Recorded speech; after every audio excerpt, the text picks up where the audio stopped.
달란트 비유 말씀은 다들 많이 들으셔서 아실 텐데, 이 비유 말씀을 우리가 제대로 알려고 하면 누가복음 19장에 나오는 머나 비유 말씀을 아셔야 되고, 그리고 오늘 본문에 있는 달란트 비유 말씀도 알아야 되고, 지난주에 나누었던 열처녀 기름을 준비했던 열처녀 비유 말씀도 알아야 됩니다. 이 세 비유의 말씀을 종합적으로 이해하고 알아야만이 달란트 비유를 하신 하나님의 예수님의 의도를 정확하게 알 수가 있죠. 우선 달란트 비유 말씀에 대해서 오해하고 있는 부분을 먼저 바로잡고 말씀에 대한 의도와 진리를 알아가는 시간 갖도록 하겠습니다. 본문에 우리가 다 안 읽었지만 예수님은 달란트 비유 말씀하시면서 5달란트, 2달란트, 1달란트 세 사람의 종에게 각각 달란트를 나누어 줬고 5달란트, 2달란트 받은 사람은 이윤을 남겼고 1달란트 받은 사람은 이윤을 남기지 못했고 땅에 묻어두었다가 주인에게 그대로 돌려주었습니다. 자, 이런 내용을 통해서 어떤 분들은 장사를 통해서 이윤을 남긴 자들은 주인으로부터 칭찬을 들었고 땅에 감춰두었다가 그대로 돌려주었던 그 종은 오히려 그 주인으로부터 내쫓김을 당했던 말씀을 보게 되는데, 이 내용을 두고 하나님이 인생들에게 각각의 은사를 주고 재능을 주어서 그 은사와 재능을 갖고 수고하고 노력해서 결실 맺고 열매 맺을 때 열매 맺은 그들에게 하나님이 상급을 주신다라는 뜻으로 본문의 내용을 이해하시는 분들이 있어요. 그래서 달란트를 각각 재능대로 주었다라고 하는 말씀을 근거로 삼아서 하나님의 나라에 가면 하나님이 상을 주시는데 그 상을 주심에 있어서 차등, 어떤 사람은 많이 주고 어떤 사람은 적게 주고, 그래서 차등 상급론을 주장하는 분들이 있어요. 그래서 예를 들면 교회와 주님을 위해서 온 힘을 다하고 수고하고 헌신한 이들이 있습니다. 그렇게 헌신하고 충성했던 이들이 주님 앞에 서고, 반대로 교회 안에서 충성하지 못하고 헌신하지 못했던 분도 또 하나님 앞에 서게 될 때, 충성하고 헌신한 이들이 그렇지 않은 삶을 살았던 사람들에 비해서 하나님이 주시는 상이 더 커야 되는 것이 마땅하지 않느냐. 그것이 공의롭고 그것이 더 하나님 앞에 의로운 기준이 아닌가. 그래서 차등 상급론이 하나님의 의와 부합되고 하나님의 나라에 있어서 가장 이상적인 그런 어떤 상급과 관련된 진리로 이해하시는 분들이 있습니다. 여러분, 그러나 차등 상급론은 비성경적이다라는 사실을 먼저 말씀을 드립니다. 만약에 여러분, 하나님이 오늘 이 달란트 비유를 주시면서, 물론 달란트란 말을 통해서 탤런트라고 하는 말이 생겨난 것은 맞죠. 그러나 달란트라고 하는 이 말은 헬라 시대 큰 화폐 단위에 지나지 않습니다. 말 그대로 화폐 단위예요. 그래서 그 화폐 단위를 하나님이 주신 은사로, 재능으로 그렇게 마음대로 해석한 것은 성경과 달리 해석한 자기만의 해석이라는 거예요. 그래서 예를 들어서 하나님이 우리에게 은사를 주셨는데 그 은사가 뭔지를 모른 채 살다가 주님 앞에 가는 사람이 있을 수 있잖아요. 주님이 내게 무슨 은사를 주시는지 모른 채 살다가 죽어서 주님 앞에 서게 되어지면 그 사람에게 주어질 상이 없는 거예요. 혹은 거지와 부자 나사로의 비유 말씀 앞에서 거지로 살다가 주님 앞에 간 인생이 있을 수 있어요. 다른 사람의 도움이 아니고는, 다른 사람의 케어가 아니고는 정상적인 삶을 살아갈 수 없는 처지에 있는 인생들이 이 세상에서는 있습니다. 그런 그들이 주님 나라 가게 되어지면 영원히 하나님 나라에 살아야 되는데, 그럼 영원히 그 삶이 어떤 모습으로 재현되어지는가? 이 땅에서 차별받고 이 땅에서 열등감 속에 살았던 그들이 천국에 가서도 동일한 삶을 산다는 거예요. 여러분, 천국은 그런 곳이 아니죠. 천국은 절대 행복한 곳입니다. 천국은 절대 만족과 절대 기쁨의 나라예요.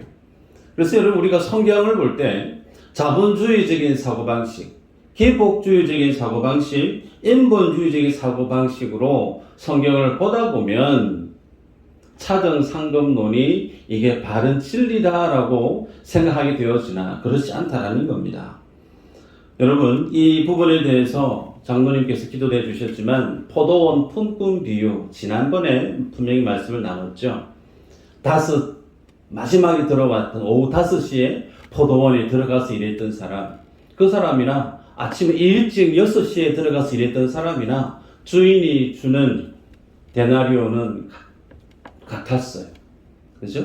그래서 하나님께서 인생들에게 주시는 구원과 그 상급은 오롯이 하나님이 주시는 은혜와 긍휼에 의한 것임을 우리가 기억할 필요가 있습니다. 특히 오늘 본문의 내용을 이해하려고 하면 전체적인 내용의 구문과 그리고 내용에 이어져 있는 내용 우리가 봐야 되는데, 자, 머나 비유 말씀을 누가복음 19장에서 3월 22일 날 제가 말씀을 드렸는데, 그때 배경을 여러분이 기억하시면 어떤 귀인이 있는데 귀인이 왕위를 받기 위해서 먼 나라로 떠납니다. 먼 나라로 떠나면서 자기의 종들 10명에게 은 10문화를 쭉 나눠줍니다. 그러면서 문화를 주면서 장사할 것을 명합니다. 자, 오늘 본문의 달란트 비유도 비슷한 맥락이죠. 25장 14절에 보면 또 어떤 사람이 타국에 갈 때 그 종들을 불러 자기 소유를 맡김과 같다. 예. 머나 비유도 그렇고 달란트 비유도 그렇고 주인이 먼 곳을 떠난다라는 거죠. 떠나면서 종들에게 자신의 소유를 맡깁니다. 그리고 그 맡김을 받았던 종들은 그것을 가지고 장사를 해서 윤을 남기는 내용입니다. 자, 25장 14절에 보면 소유를 맡김과 같으니라고 그랬어요. 자, 잘 보시면 무엇과 같다라고 얘기했을 때 무엇과 같다라고 하는 그 말의 의미는 이 달란트 비유 말씀을 하고 있는 그 앞에 있는 내용을 다 받고 있는 거예요. 예. 무엇과 같다. 그러면 그 앞에 있던 내용이 뭐였느냐면 우리가 지난 시간에 봤던 열처녀 비유에 해당되는 말씀인 것입니다. 그래서 본문을 제대로 이해하려면 머나 비유와 달란트 비유와 열처녀 이 비유를 종합해서 보아야만 알 수 있다는 거죠. 자, 마태복음 15장 1절 말씀을 한번 볼까요? 시작.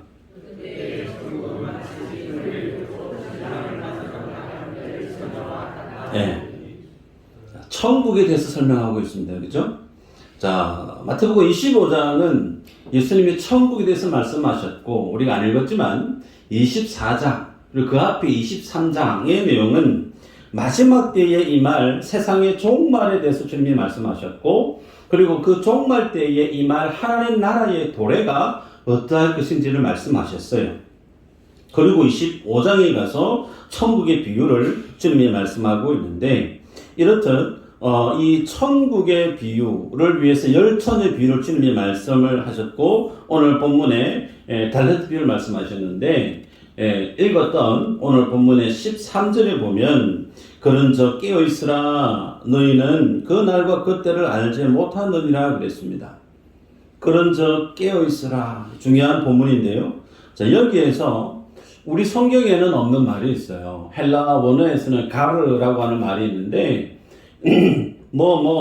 인 까닭이기 때문에 그런 어떤 접속사예요.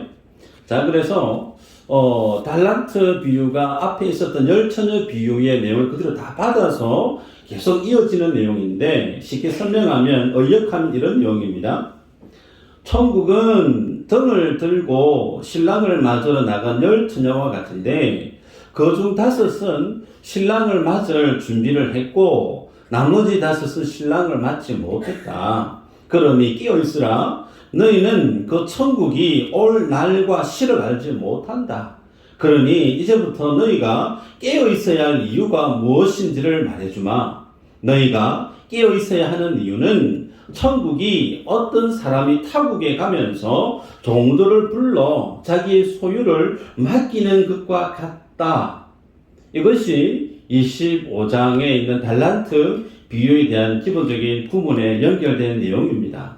그래서 깨어있으라. 왜 깨어있어야 되는가? 왜냐하면 달란트 비유이기 때문이다. 이렇게 우리가 성경을 봐야만 정확하게 해석할 수가 있죠.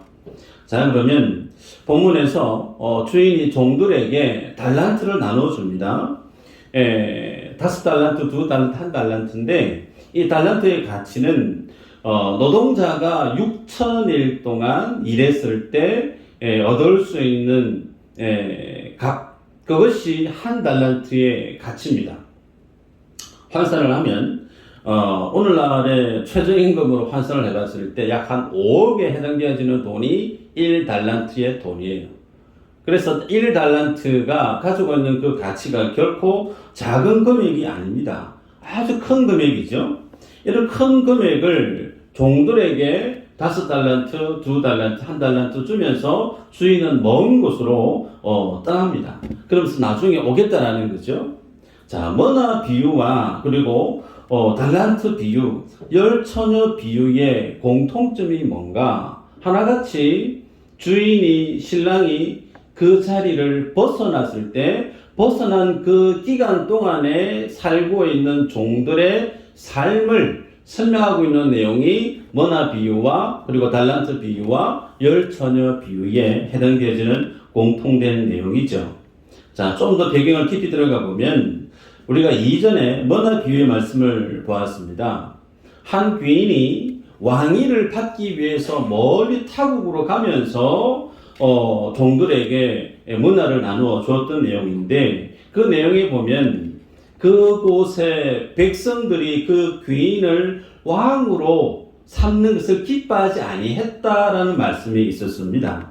그래서 그 귀인이 실제 먼 곳에 가서 왕위를 받아옵니다. 왕위를 받아오고 난 이후에 자신이 왕됨을 원치 아니했던 사람들을 다 숙청하고 죽여 없애버립니다. 이 사람이 누구였느냐면 헤롯 아켈레오라고 하는 왕이었죠. 그래서 헤롯 아켈레오가 실제 로마에 가서 로마의 왕위를 받아서 왔을 때 자기의 왕됨을 싫어했던 사람들을 다 죽여 없앴습니다. 자, 결국은 그렇게 죽여 없앴던 헤롯 아켈레오를 그래도 계속해서 유대인들이 싫어하고 반감을 샀기 때문에 결국은 헤롯 아켈라오도 그 왕에서 내려오고 맙니다. 대신에 빌라도가 로마로부터 총독을 임명받아서 유대를 다스리게 되어지죠. 자, 이런 어떤 유대인들의 생활 속에 있었던 헤롯 아켈라오와 관련된 그 일화는 유대인들이면 다 아는 내용이죠.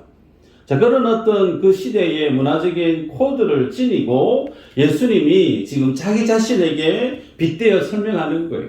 예수 그리스도가 유대에 와서 하나님의 아들로서 왕됨을 말씀을 하시는데 유대인들은 예수님을 인정하지 않았다라는 겁니다. 처음에 예수님이 예루살렘에 들어갈 때 많은 사람들의 반응은 호산나 다윗의 자손이여 그렇게 외치면서 예수님을 그들의 왕으로 환호하고 인정하고 대단했죠. 그랬던 이유가 어디 있는가? 예수님이 수많은 기적을 행하셨고 오병이어를 행하심으로 이 정도의 위세면 로마를 정복시키고 강대한 다윗의 나라를 재현할 수 있는 인물로 대중들은 보았는데 아니나 다를까 예수님 하시는 말씀은 무리들이 꿈꾸었던 그러한 하나님의 나라 다시 회복한 이스라엘의 그 영광 이것과 예수님이 전하시는 메시지는 정반대의 말씀이었다는 거예요.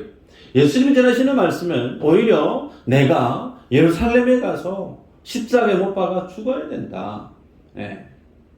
이스라엘을 회복하고 로마를 전복시키고 강대한 이스라엘을 회복시키는 것이 예수님의 뜻이 아니고 오히려 예수님은 자신의 십자가의 죽음으로 철저하게 죄인을 위해 죽으심으로 섬김을 통해서 만들어지는 하나님의 나라. 그래서 나의 나라는 이 세상에 속한 것이 아니다 라고 주님이 말씀하셨다라는 겁니다.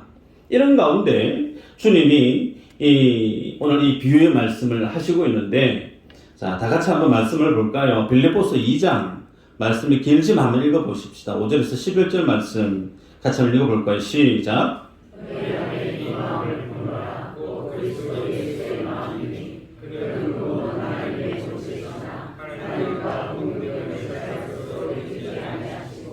오히려 자기를 비워 종의 형체를 가지사 사람들과 같이 계셨고 사람의 모양으로 나타나사 자기를 낮추시고 죽기까지 복종하셨으니 곧 십자가에 죽으심이라. 이러므로 하나님이 그를 지극히 높여 모든 이름 위에 뛰어난 이름을 주사 하늘에 있는 자들과 땅에 있는 자들과 땅 아래에 있는 자들로 모든 무릎을 예수의 이름에 꿇게 하시고 모든 입으로 예수 그리스도를 주라 시인하여 하나님 아버지께 영광을 돌리게 하셨느니라. 아멘. 오늘 예수님께서 이 달란트 비유의 말씀을 하시는 목적이 어디 있는가? 이 예수의 마음, 이 마음으로 세워지고 다스려지고 이 세상 가운데 드러나는 그 하나님의 나라의 백성으로 살게 하기 위해서 이 비유의 말씀을 하시고 있다는 거예요. 여러분 아시는 것처럼 예수님의 마음은 하나님 대신 창조주 되신 주님이 피조물된 인간의 형상으로 낮아지셨습니다. 낮아지신도 성육신 하신도 감당하기 힘든 놀라운 하나님의 은혜인데 거기에서 더 낮아지시죠. 십자가에서 죽기까지 복종하신 분이 예수님의 마음입니다. 그래서 예수님의 공생의 삶 속에는 예수님 마음속에 자기 자신이 없어요. 자기의 욕심, 자기의 감정, 자기의 뜻, 자기의 영광 없습니다. 오롯이 무엇만이 있었느냐? 예수님의 삶의 여정 속에는 하나님의 뜻, 그 하나님의 영광으로 가득 차 있었던 분이 예수 그리스도의 삶이었죠. 그래서 그런 어떤 예수님의 마음으로 산 자들이 누군가? 비유를 통해서 머나 비유를 말씀하셨고 달란트 비유를 말씀하셨고 열처녀 비유 말씀을 하신 겁니다. 그래서 우리가 알고 있는 것처럼 예수님은 똑같이 사람으로 이 땅에 성육신 하셔서 우리와 똑같은 인생을 사셨던 분이신데 그 주님은 단 한순간도 하나님 앞에서 눈에 보이지 않는 성부 하나님의 그 말씀 앞에 그분의 시선 앞에 허투루진 삶을 산 적이 한 번도 없죠. 오롯이 눈에 보이지 않는 하나님이시지만 그 하나님과 친밀히 교제하시고 그 삶이 곧 하나님의 뜻으로 드러났던 삶을 오롯이 사신 분이 예수 그리스도십니다. 하지만 그 하나님 앞에 동일한 하나님을 예배한다라고 하는 인간은 두 종류로 나누어집니다. 한 부류는 소위 왕이 없는 기간 동안에 그 주어지는 시간을 오롯이 자기의 배만을 위해서 사는 사람이 있다는 거예요. 두 번째, 또 다른 사람은 왕의 귀환을 고대하고 왕이 돌아올 것을 분명히 기억하고 그 왕이 자신에게 주어진 사명, 그 하나님의 말씀 앞에 오롯이 매일같이 충성하고 순종하는 삶으로 살아갔던 인생이 두 갈래로 나누어집니다. 그래서 우리가 지난 시간에 말씀을 보았을 때 기름을 준비했던 그 다섯 처녀의 삶을 두고 깨어있으라 그렇게 말씀을 하셨죠. 깨어있으라. 지난 시간의 말씀 우리가 기억할 텐데 그 열 처녀 여기서 깨어있으라는 말씀의 의미가 어떤 의미였느냐면 이 열 처녀들이 동일하게 졸았습니다. 그죠? 등 들고 기다리다가 신랑이 늦게 오니까 똑같이 졸았어요. 그리고 똑같이 잤습니다. 그래서 잠도 같이 자고 같이 졸았는데 기름을 준비했던 다섯 처녀들은 혼인잔치에 들어갔어요. 때문에 깨어있으라라고 하는 이 말씀의 의미가 졸지도 않고 잠도 자지도 않고 그렇게 열심으로 주어진 일을 최선을 사는 것, 그것이 깨어있으라라고 하는 말의 의미가 아니었다 그랬습니다.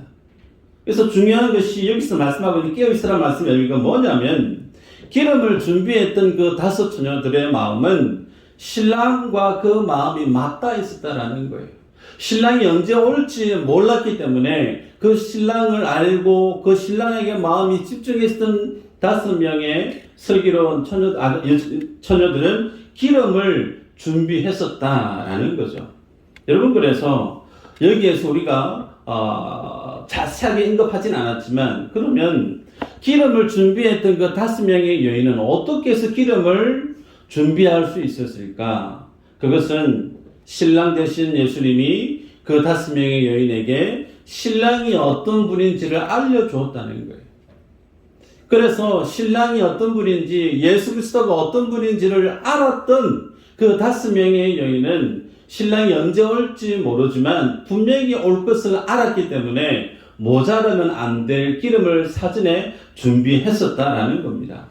여기에서 오늘 달란트 비유와 머나 비유와 동일한 관통하는 하나님의 말씀이 어떤 것이냐면, 하나님이 어떤 분인지 예수 그리스도가 어떤 분인지 그분을 제대로 아는 사람은 기름을 준비했다라는 거예요.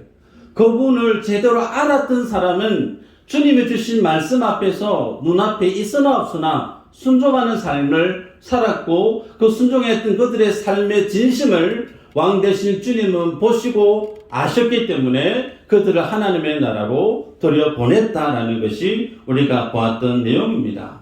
여러분, 그래서 깨어있으라 라고 하는 그 말의 의미는 그들의 마음과 신랑 되신 주님의 마음이 맞닿아 있었다라는 사실이죠. 자, 여러분, 그러면 오늘 본문에 달란트 비유 그리고 머나를 가지고서 큰 이윤을 남겼던 자들, 반대로 땅에 묻어두었다가 그대로 돌려주었던 종들의 그 차이점에 대해서 비교해 보도록 하십시다. 이윤을 남긴 자들이 있었는데 그들은 주인이 어떤 분인지 알았다라는 거예요. 1달란트가 5억에 해당되어지는 큰 돈이다 그랬습니다. 그죠? 자, 5억에 해당되어지는 그 큰 돈, 심지어 5달란트, 25억이 넘는 그 돈의 가치를 종에게 주인이 맡겼을 때, 여러분, 우리 같으면 어떤 기분이 들까요? 갑작스럽게 주인이 이렇게 큰 돈을 내게 맡기고 이것을 가지고 장사하라고 명했을 때 장사를 어떻게 해야 될지 두려움이 있지 않겠습니까? 걱정이 있지 않겠어요? 혹은 이 돈을 가지고 장사했을 때 사업 망하면 어떡할까? 이 돈 손실을 입어서 주인에게 막대한 손해를 입히면 어떡할까? 이런 또 고민이 있을 수 있어요. 그런데 우리가 안 읽었지만 16절에 보면 5달란트 받았던 그 종이 바로 가서 장사했다라는 표현이 있어요. 쉽게 얘기해서 주인이 이 종들에게 5달란트 25억이 넘는 큰 돈을 주었을 때 그 돈 받아들었던 5달란트 받았던 종은 고민 안 했다라는 거예요. 근심 안 했다라는 겁니다. 받은 그대로 가지고 감사합니다 인사하고 내심 바로 장사했다라는 거예요. 이런 행동 속에 드러나고 있는 내용이 뭐냐면 5달란트를 받았던 그 종은 주인이 자기 자신을 어떻게 생각하고 있는지를 알았다는 겁니다. 나의 모습이 어떠한 모습이고 나의 능력이 어떠하고 나의 실력이 어떠하고 주인 되신 그 주님과 나와의 관계가 어떠함을 너무나 투명하고 선명하게 알고 있었기 때문에 주인이 내게 믿고 맡긴 것에 대해서 고민하지 않고 바로 달려가서 장사를 해서 결국은 이윤을 남겼다라는 겁니다. 반면에 1달란트 받은 거 땅에 묻어두었다가 그대로 돌려주었던 그 1달란트 받았던 종의 모습은 솔직하게 얘기하면 주인이 이걸 맡긴 것이 두려움인 거예요. 부담인 거예요. 이렇게 큰 돈을 내게 맡기면 내가 이걸 어떻게 감당해야 될까? 만에 하나 이걸 가지고 장사를 했을 때 손해를 보면 그 책임을 내가 어떻게 감당해야 될 것인가? 실패하면 혹은 돈을 잃어버리면 그 책임에 대한 두려움이 너무나 컸기 때문에 그것을 피하기 위해서 땅 파서 그 돈을 땅에 묻어 두었다라는 겁니다. 여러분, 이 1달란트 받았던 종의 가장 큰 잘못은 주인을 잘 몰랐다라는 거죠. 주인이 그에게 1달란트를 주었던 그 목적, 주인이 그 종을 바라보고 있었던 그 주인의 그 종에 대한 주인의 그 마음을 이 종은 몰랐다라는 겁니다. 여러분, 이런 어떤 모습이 무엇으로 드러나느냐면 소위 천국에 대한 비유로 지금 말씀하고 있는데, 하나님 앞에 신앙생활을 율법주의로 하고 있는 유대인들의 잘못된 신앙의 모습을 고발하고 있는 겁니다. 본문에서 알아야 될 내용이 중요한 것이 주인의 관심이 어디 있느냐라는 것에 대해서 우리가 관심 있게 봐야 될 내용이 있죠. 여러분, 주인의 관심은 그 5억 되는 돈, 25억이 넘는 돈, 그거 가지고 얼마나 큰 이익을 남겼느냐, 이윤이 어느 정도 크느냐, 여기에 관심 없어요. 주인의 관심은 어떤 종이 내가 그들에게 주었던 말을 잘 지키고 있는가, 그들 눈앞에 보이지 않는 내가 없는 그 시간 동안에 그 종들이 어느 정도 나와의 맺었던 그 언약을 신실하게 충실히 잘 살아가고 있는가. 그래서 성경에는 없지만 심지어 장사를 해서 돈을 잃어버렸다 손 치더라도 주인이 그 잃어버린 것에 대해서 크게 책임을 추궁하고 두려워 떨 만큼 그렇게 종들을 몰아붙일 수 있는 주인이었을까? 그렇지 않다라는 거예요. 왜 그런가? 열 처녀 비유 말씀 우리가 지난 시간에 봤습니다. 그죠? 그 열 처녀 동일하게 신랑이 늦게 왔을 때 졸았습니다. 열 처녀 조는 수준을 뛰어넘어서 잤어요. 주님이 우리의 삶을 보면서 주님을 따라가다가 육신이 지쳐서, 마음이 지쳐서 때로는 주저앉고 때로는 넘어지고 때로는 쓰러지고 포기하고 그런 모습이 우리 안에 없습니까? 있습니다. 그 모습을 두고 주님이 책망하거나 혼내시는 분이 아니라는 거예요. 예수님이 겟세마네 기도 동산에서 마지막 십자가 앞에서 처절하게 기도를 하셨죠. 그 기도하는 모습 속에 예수님의 제자들에게 깨워서 좀 기도 좀 해도 라고 주님이 말씀하셨을 때 그 제자들 어떻게 행동했죠? 잤습니다. 몇 번이고 기도 좀 해라, 기도 좀 해라, 하나같이 잤단 말이에요. 그 모습을 두고 주님이 화가 나셔가지고 일어나 종아리 걷다 회초리를 팍 내리치셨나요? 그렇지 않았습니다. 육신이 약하구나, 마음은 알겠는데 너희들 육신이 약하구나. 무슨 얘기인가? 우리의 주인 되신 예수 그리스도 그 주님은 우리의 연약함을 모르시는 분이 아니라는 거예요. 우리의 부족함을 모르시는 분이 아니라는 거예요. 그래서 주인의 관심은 내가 이윤을, 결과를 어느 정도 많이 만들어내느냐, 거기에 별 관심이 없어요. 잘 만들어내면 감사한 거고. 그러나 그 큰 돈을 종들에게 맡겼던 의도는 그 주인의 메시지, 그 주인이 그 종들에게 주었던 그 명령, 그 사명, 그 말씀 앞에서 그들이 어떻게 진실되이 그 말씀 앞에서 주인을 의식하며 살아냈느냐, 이걸 주인이 종들에게 보고 싶었던 내용입니다. 여러분, 한 달란트 받았던 종, 그의 가장 치명적인 실수가 뭐였냐면 24절에 보면 주인을 굳은 사람이라 그렇게 표현하고 있어요. 굳은 사람. 사전적으로는 잔인한 사람 혹은 정도 없고 아주 엄격한 사람, 그렇게 주인을 봤다는 겁니다. 주인이, 내가 바라보는 주인은 그렇게 엄격하고 무섭고 잔인한 사람이기 때문에 그 잔인한 사람이 내 눈앞에 있을 때는 내가 어떻게 살까요? 한치의 흐트러짐 없이 삽니다. 주인이 바라볼 때 단 한 번의 실수도 없이 완벽하게 주인의 눈에 쏙 드는 모습으로 자신의 삶을 살아내는 겁니다. 그러다가 주인이 먼 곳에 가고 없어요. 그러면 나를 두렵게 하고 내게 큰 스트레스를 주는 사람이 사라졌어요. 그러면 그 사람 입장에서는 어떤 삶을 살아가기를 원할까? 해방이다. 해방이다. 이제 마음 편하게 좀 살자. 사람들의 마음은 마치 이와 같다라는 겁니다. 그래서 주인을 의식하고 주인의 시선 앞에서만 열심히 살려고 하는 그 신앙의 모습, 좀 전에도 말씀드렸지만 그 신앙을 외식적인 신앙, 율법적인 신앙, 그런 어떤 마음의 자세로 살아가는 성도, 하나님의 나라에 들어가는 자가 아니다라고 주님이 말씀하고 있죠. 여러분, 그러기에 주인을 잘 아는 종들은 그 이 장사를 통해서 이윤을 어떤 실패하든 여기에 연연하지 않습니다. 주인이 내게 맡겼으니까 맡긴 그거 들고 자유합니다. 맡겼으니까 열심히 살 뿐이에요. 잘 살고 못 살고 그건 나중에 주인의 평가에 내가 맡겨야 될 요소지, 내가 지금 해야 될 삶의 현주소는 주인이 내게 뭔가를 맡겼으니까 주인이 어떤 목적으로 맡겼든 그 맡긴 것에 대해서 내가 기쁨으로 감사함으로 열심히 사는 겁니다.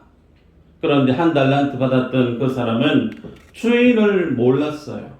그러니 주인이 내게 베풀어줬던 호의조차도 그것이 부담이 되어져서 주인이 있을 때는 열심히 사는 척했으나 주인이 없을 때는 건성건성으로 시선을 의식하며 살았기에 묻어두었던 그 돈 그대로 돌려주었던 실수를 한 것을 보게 되죠.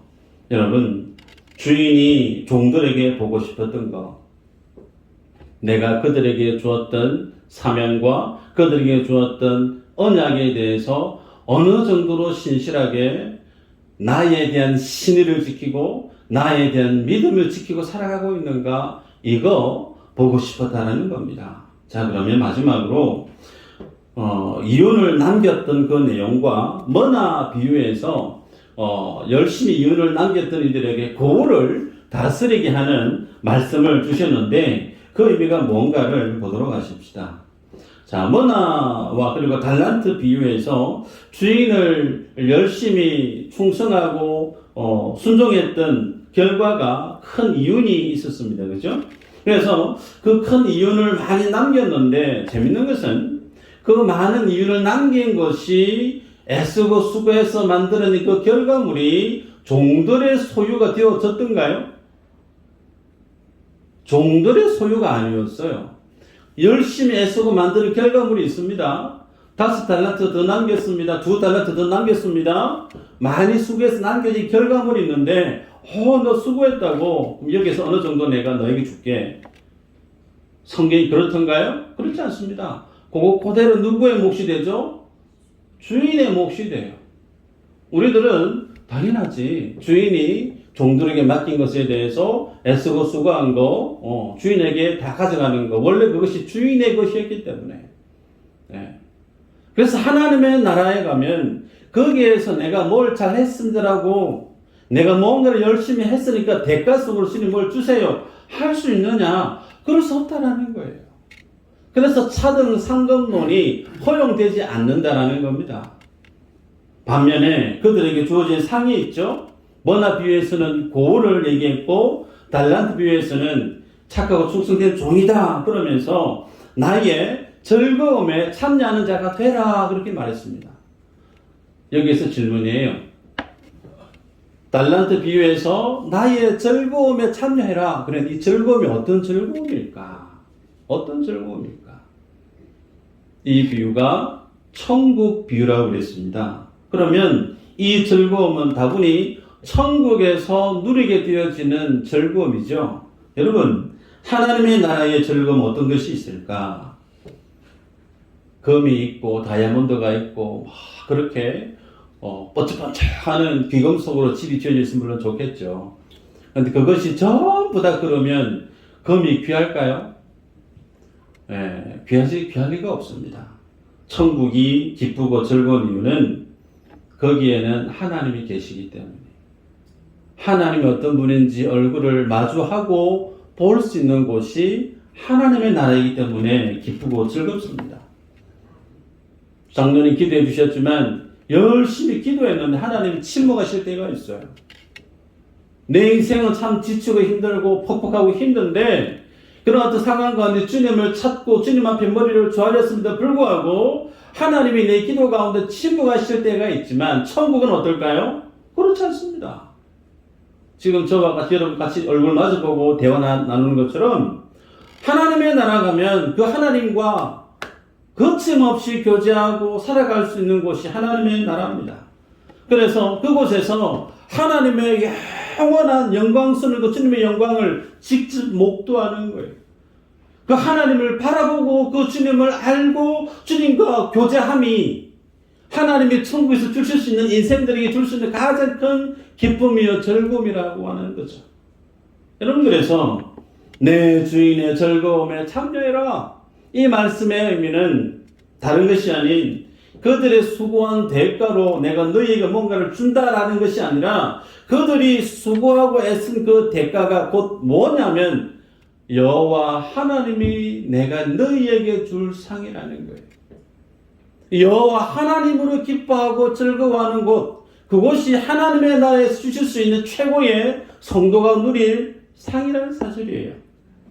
여러분, 그러면 구체적으로 뭐나 비유해서 그러면 고을 그랬는데, 다스릴 고을 그렇게 말씀을 했는데, 이 고을에 대한 다스림에 대한 권세는 어떤 의미인가 마지막으로 보고 말씀을 맺을까요? 마가복음 10장 43, 45절 한번 읽어보십시다. 시작.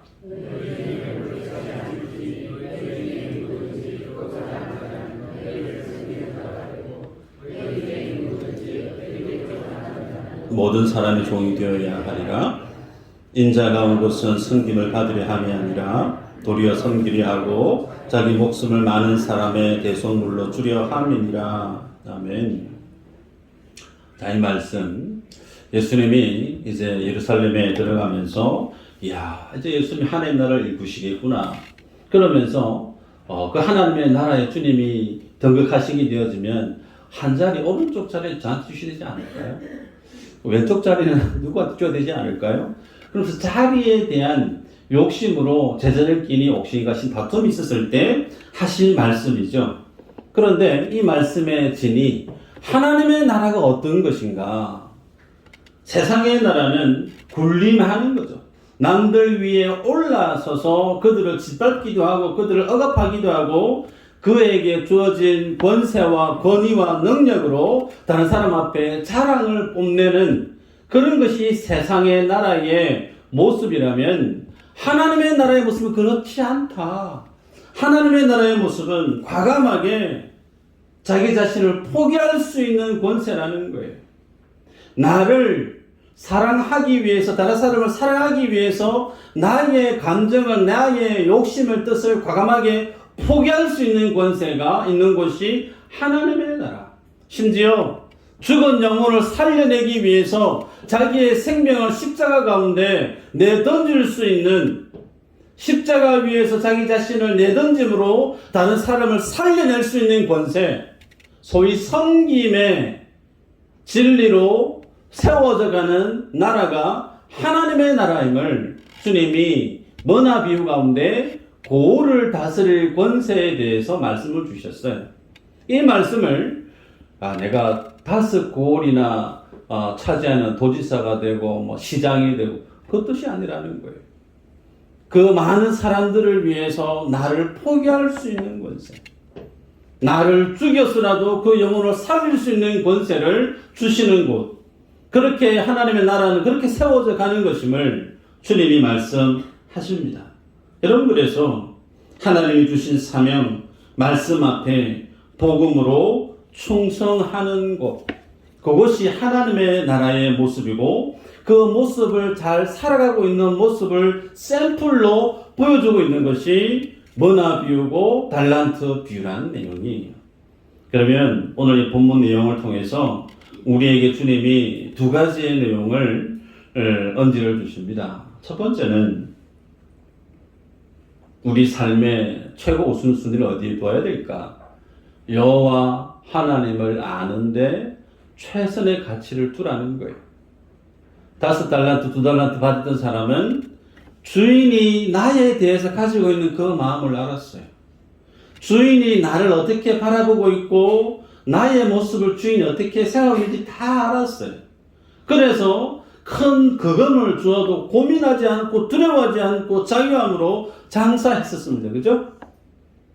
우리가 이 세상을 살아갈 때 내 삶의 최고의 우선을 어디에 둬야 되느냐? 여호와 하나님이 어떤 분인가를 알아야 된다는 거예요. 그 주님을 알지 못하면 우리는 1달란트 받은 거 가지고 하나님이 이것을 우리에게 축복이라고 주셨는데 그것을 우리는 축복이 아닌 원망거리로 압니다. 주님이 내게 질병을 주실 수가 있어요. 주님이 내게 큰 돈을 주실 수가 있어요. 세상에 높은 자리를 주실 수가 있습니다. 하나님 우리에게 주신 그 모든 것들은 한번 따라 하십시다. 좋은 거예요.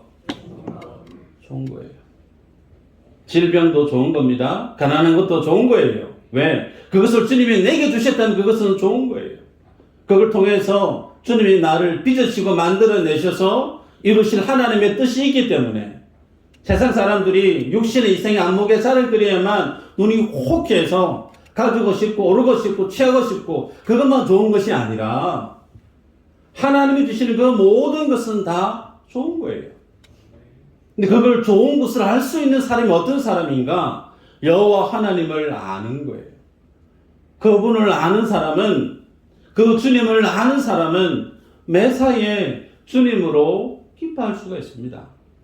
그래서 첫 번째, 주님을 아는데 힘쓰라. 두 번째, 주님이 우리에게 맡긴 사명이 있을 수 있을 거예요. 그 사명이 어떤 사람에게는 기쁨입니다. 행복이에요.